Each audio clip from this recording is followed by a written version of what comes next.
ঘাড়ের মধ্যে ধাক্কা দিয়ে এলাকার মানুষ করে বলতেছে, এই যুবক,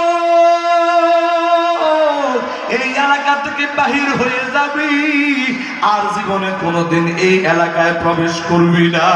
এই কথা বলিয়া ওই যুবককে ঘাড়ে ধাক্কা দিয়ে এলাকা থেকে বাহির করে দেয়। ওরে বন্ধু, ওই যুবকটা যখন এলাকা থেকে বাহির করে দেওয়া হয়, এবার মরুভূমির পথে চলতেছে, আর যুবকের অন্তরের ভিতরে বিরাট কষ্ট ঢুকে গেছে।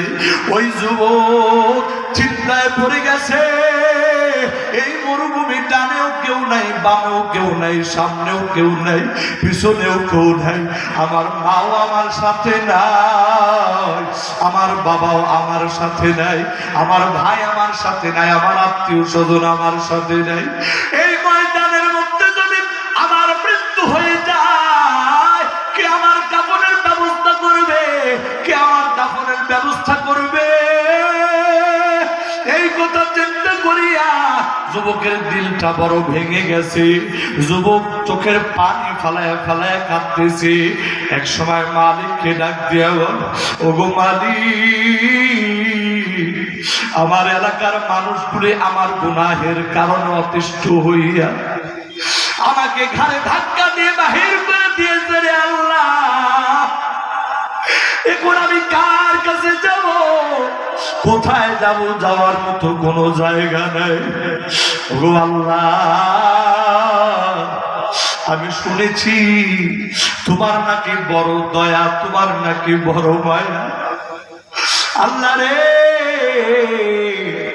আমি একজন অদম গুনাহগার, আমি তোমারে ডাক দিয়া বলি রে মালিক, আমি তো চূড়ান্ত পর্যায়ের সীমা লঙ্ঘন করেছি, যার কারণে এলাকার মানুষগুলি আমার ঘাড়ে ধাক্কা দিয়ে বাহির করে দিচ্ছে।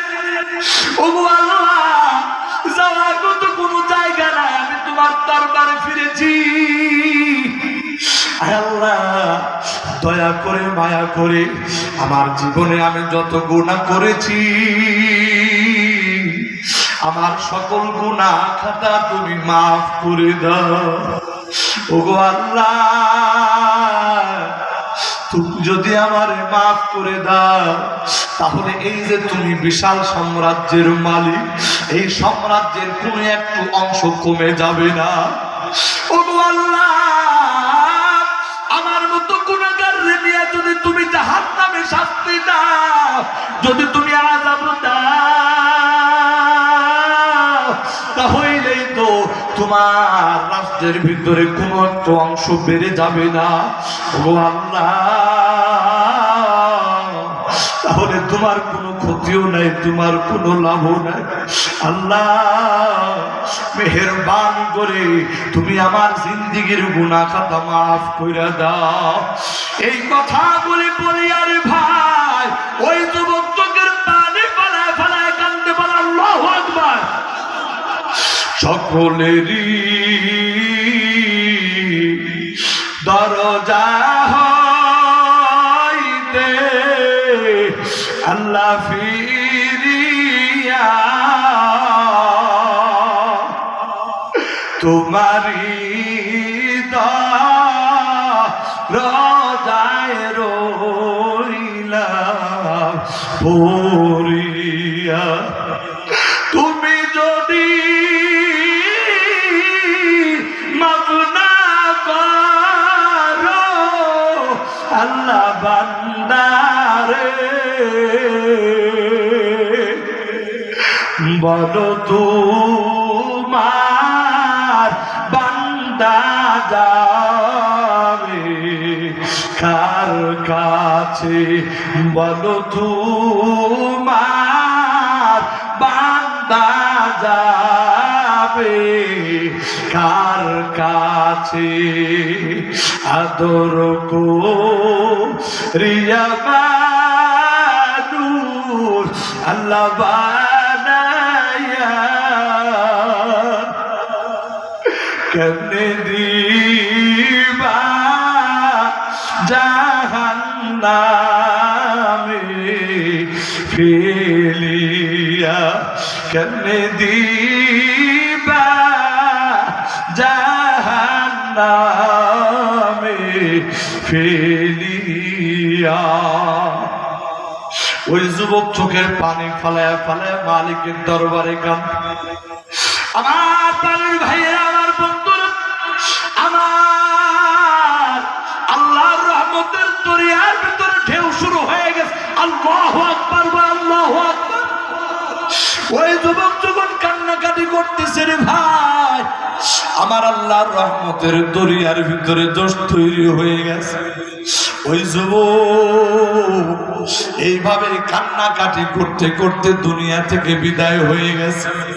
আমার আল্লাহ পয়গম্বর হযরত মূসা আলাইহিস সালাতু ওয়াস সালামকে ডাক দিয়া বলে, ও পয়গম্বর মূসা, তোমার এলাকার বাহিরে সীমান্তবর্তী এলাকায় এক মরুভূমির ভিতরে একজন বান্দা দুনিয়া থেকে বিদায় হয়ে গেছে।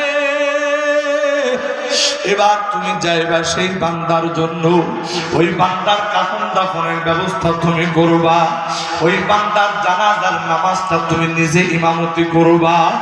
আমার প্রাণের ভাইরা, আল্লাহ পাক রব্বুল আলামিন হযরত মূসা আলাইহিস সালাতু ওয়াস সালামকে এই কথাটা শোনায়া দেয়, ও মূসা পয়গম্বর, তুমি একাই যাইবা না, বরং তোমার এলাকার ভিতরে এই কথার ঘোষণা দিয়ে যাইবা, যেই ব্যক্তি ওই মৃত ব্যক্তির জানাজায় অংশগ্রহণ করবে, আমি আল্লাহ ওই অংশগ্রহণকারী ব্যক্তির জীবনের গুনাহ মাফ করে দেব। এই কথা হযরত মূসা আলাইহিস সালাতু ওয়াস সালামকে যখন আমার আল্লাহ শুনাইয়া দিয়েছে, মূসা আলাইহিস সালাতু ওয়াস সালাম ওই যুবকের জানাজা পড়ার জন্য নিজ এলাকা থেকে বাহির হবে। নিজ এলাকার মানুষদেরকে ঘোষণা দিয়ে দিয়েছে, শুনো শুনো, মরুভূমির ভিতরে একজন মানুষ মারা গেছে। আমার আল্লাহ ওহীর মাধ্যমে জানায় দিয়েছে, ওই ব্যক্তির জানাজায় অংশগ্রহণ করলে আমার আল্লাহ বান্দার গুনাহ মাফ করে দিবে। কে আছো নিজেদের গুনাহ মাফ করাইতে চাও? এলাকার মানুষগুলো সবাই জড়ো হয়ে গেছে আর বলতেছে, হুজুর, আমরা সবাই চাই আমাদের গুনাহ খাতা মাফ করানোর জন্য। এবার মূসা আলাইহিস সালাতু ওয়াস সালাম বলতেছে, তাহলে চলো আমার সঙ্গে ওই ব্যক্তির জানাজায় আমরা অংশগ্রহণ করব। আমার প্রাণের ভাইরা, এই বান্দারা যখন ওই মরুভূমির ভিতরে যাইয়া ওই যুবকের জানাজার নামাজ পড়ার জন্য জমা হয়ে গেছে, এবার মানুষ বলাবলি করতেছে, এমন কোন ব্যক্তি যার জানাজার নামাজে অংশগ্রহণ করার দ্বারা আল্লাহ গুনাহ খাতা মাফ করে দিবে? এমন কোন ব্যক্তি? ওই ব্যক্তির চেহারাটা আমাদের একটু দেখতে মনে চায়। হযরত মূসা আলাইহিস সালাতু ওয়াস সালাম ওয়াদা করলেন, ওই ব্যক্তির চেহারাটা যখন এলাকার মানুষের সামনে ধরছে, এলাকার মানুষ দেখতেছে, রে ভাই, ওই ব্যক্তির চেহারাটা দেখার পরে সবাই আশ্চর্য হয়ে গেছে। একজন আরেকজনের চেহারার দিকে তাকায় আর ডাক দিয়ে বলে, আরে এই যুবক তো সেই যুবক, যেই যুবককে আমরা তার লাম্পট্যের কারণে, অপরাধের কারণে যেই যুবককে ঘাড়ে ধাক্কা দিয়া আমরা বাহির করে দিলাম, এই যুবক তো সেই যুবক। মূসা আলাইহিস সালাতু ওয়াস সালামকে বলে, ওগো পয়গম্বর, এই যুবককে তো আমরা ঘাড়ে ধাক্কা দিয়ে বাহির করে দিয়েছিলাম। পয়গম্বর মূসা, তাহলে এই যুবকের জানাজার নামাজ পড়লেই গুনাহ মাফ, এটা আবার কেমন কথা? পয়গম্বর মূসা আলাইহিস সালাতু ওয়াস সালাম আমার আল্লাহকে ডাক দিয়া বলে, ওগো আল্লাহ, এই যুবকের গুনার ব্যাপারে তো এলাকার মানুষ সাক্ষী দেয়। এই যুবকের গুনাহের কারণে এলাকার মানুষ ঘাড়ে ধাক্কা দিয়ে বাহির করে দিছে। আবার তুমি এই যুবকের জানাজা পড়ার জন্য ঘোষণা দিয়েছো, যেই ব্যক্তি তার জানাজায় অংশগ্রহণ করবে ওই ব্যক্তির গুনাহ মাফ। আমার আল্লাহ পয়গম্বর মূসা আলাইহিস সালাতু ওয়াস সালামকে জানায় দেয়, ও পয়গম্বর মূসা, ভালো করে শুনো, ভালো করে শুনো, আমার এই বান্দা আমি আল্লাহ দরবারে এমন ভাবে তওবা করেছে, এমন ভাবে চোখের পানি ফালায়া ফালায়া নিজের গুনাহের জন্য অনুতপ্ত হইয়া এমন ভাবে কান্নাকাটি করেছে আমি আল্লাহ রহমতের দরিয়ার ভিতরে ঢেউ চলে আসছে। আমি আল্লাহ আমার রহমতের ওসিলায় ওই বান্দার তওবা আমি এমন ভাবে কবুল করে নিয়েছি, ওই বান্দার তওবা আমি এমন ভাবে কবুল করে নিয়েছি, ওই বান্দার চোখের পানি আমি আল্লাহর কাছে এত গ্রহণযোগ্য হয়ে গেছে, ওই বান্দার চোখের পানি আমি আল্লাহ তো ফিরাইতেই পারি নাই, বরং ওই বান্দার চোখের পানির ওসিলায় আমি তো আমার ওই বান্দাকে মাফ করে দিছি। শুধু তাই নয়, আমার এই বান্দা তার তওবাটা এমন ভাবে করেছে, এই তওবার কারণে যদি এক এলাকার হাজার হাজার মানুষ, ওই বসবাসরত এলাকার হাজার হাজার মানুষের গুনাহ যদি মাফ চাইতো, আমি আল্লাহ সেটাও মাফ করে দিতাম। আমি আল্লাহর কাছে এই যুবকের তওবাটা এত বেশি কবুল হয়ে গেছে, এই যুবকটা আফসোস করতো এই মরুভূমির ভিতরে যদি মারা যায় কে তার জানাজা পড়াবে, কে তার কাফন দাফনের ব্যবস্থা করবে। আমি আল্লাহ এই যুবকের জন্য রাজি খুশি হয়ে গেছি, এই যুবক আমি আল্লাহর বন্ধু হয়ে গেছি। এই জন্য জমানার পয়গম্বরকে অর্ডার করেছি, জমানার পয়গম্বর যেন এই যুবকের জানাজার ইমামতি করে, আর এই যুবকের জানাজার নামাজে অংশগ্রহণ করার জন্য আমি আল্লাহ ঘোষণা করায় দিয়েছি যে এই ব্যক্তি যার এই ব্যক্তির জানাজায় যারা অংশগ্রহণ করবে, আমি আল্লাহ তাদের গুনাহ খাতাগুলো মাফ করে দিব। আমার বাঙালি ভাইয়েরা, আমার বন্ধুরা, ওই রকম একজন যুবক চোখের পানি ফেলানোর কারণে আমার আল্লাহ যদি ওই যুবককে মাফ করে দিতে পারে, শুধু ওই যুবক নয়, ওই যুবকের ওসিলায় গ্রামবাসী হাজার হাজার মানুষের গুনাহ যদি মাফ করতে পারে, ওরে আল্লাহর বান্দা, এই জায়গার মধ্যে এখন আমরা যারা উপস্থিত আছি, আমাদের দিল থেকে যদি আর মালিকের দরবারে এই কথাগুলো বলে যাই, রে আল্লাহ জীবন ভর গুনাহ করেছি, আল্লাহ হায়াত মৌতের তো কোনো গ্যারান্টি নাই, কোন সময় যেন আমার মৌত চলে আসে, আর যদি গুনাহের অবস্থায় আমার মৌত হয়ে যায়, রে আল্লাহ, তাহলে তোমার দরবারে আমি কোন চেহারায় দাঁড়াইব।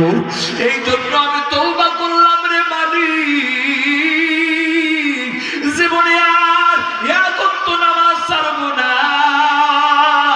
আল্লাহর বান্দারা, আমি একটু রিকোয়েস্ট করতে চাই, এই ময়দানের মধ্যে যত আল্লাহর বান্দারা আছে, একটু দুইটা হাত আসমানের দিকে সবাই একটু তুলে ধরে আল্লাহকে ডাক দেয়, বলেন আল্লাহ